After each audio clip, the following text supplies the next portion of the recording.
Hi everyone, it's Jan and Kirsten, and we just wanted to give you an update. We're in Liberia, and we wanted to bring you up to date with the things that are happening this week and what God is doing. So we are very eager to share with you. First, we just wanted to have Jan share a little bit about the background of Liberia and just her experience seeing it actually on the ground. Many of you know that the country of Liberia has gone through two civil wars. The most recent was in 1990, and it lasted for 14 years. And what's interesting about the dynamic of the war is that they went from having a lot of things as far as their environment to having nothing. For example, there's a water tower that's here that's not functional at all, whereas at one point prior to the war it was very functional, and it provided the whole town of Sino County with water.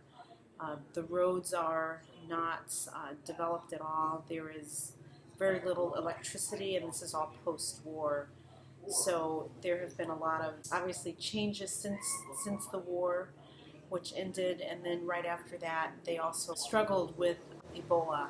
There were many deaths from that, so that the people have been through a lot of devastation. So they are trying to obviously rebuild their country, but also they're trying to work with a government that's not necessarily helping them to develop things as quickly as it should be, even though some of the resources are coming into the country. There is some corruption within the government.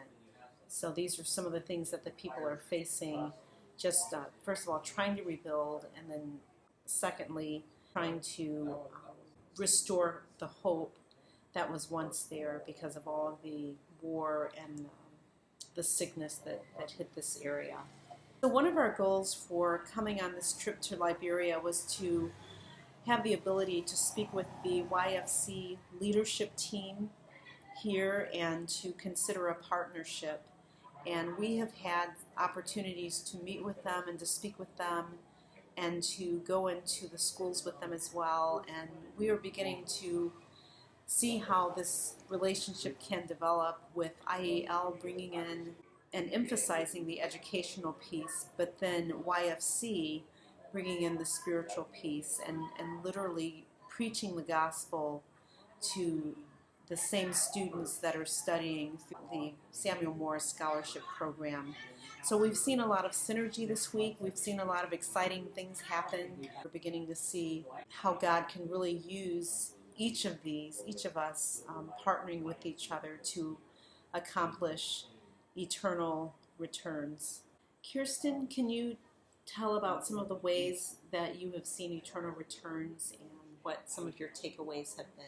This week has been really cool because I know back in the States we were talking about this YFC partnership for a couple months now, and to actually see it come to fruition has been really awesome. I didn't really know what to expect or what it would look like, but it has been beyond my wildest dreams. Getting to see the passion of these YFC people coming in and their passion for the Lord and also their passion for the students. And they have even been able to incorporate more than just the schools that we're in. They've been able to go out into the community and talk to those people as well. So they're really making a very prominent impact on the whole county, which I know can help our program, but also impacts the kingdom in many ways. And I know that they have gone into all of the schools along with us and have talked to the students already about starting a YFC club. And we had a rally one night where they asked if anybody wanted to dedicate their lives to the Lord, and we think about 250 people showed up to that rally, and probably over 100 people decided to dedicate their life to the Lord. And just one thing that I think is really cool with this YFC partnership is that we're going to leave, and these students that have dedicated their lives to the Lord, they need somebody now to actually guide them in that. And these YFC people will be back here to guide them closer to the Lord. I think another thing that has been really beneficial for the YFC partnership is that we've already been established in these schools. We did a lot of the grunt work the past couple of years, getting a foot in the door in these schools and establishing our program. And because the schools have seen our program and have seen the success and they know us and they trust us, we were able to get YFC into all of these schools, all 12 of these schools already. And that's not something that they would have been able to do just coming in on their own. And so this partnership has really been beneficial for both sides.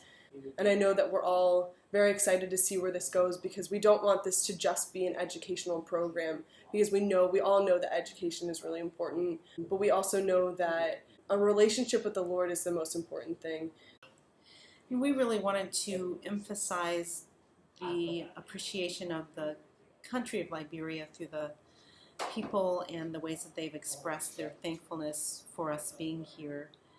The YFC team that we've been working with has also expressed their gratefulness, and certainly the students and the teachers and even the principals at the schools have. So it's been a really beneficial trip. I believe that we've made some headway with partnering with YFC and look forward to what 2017 holds.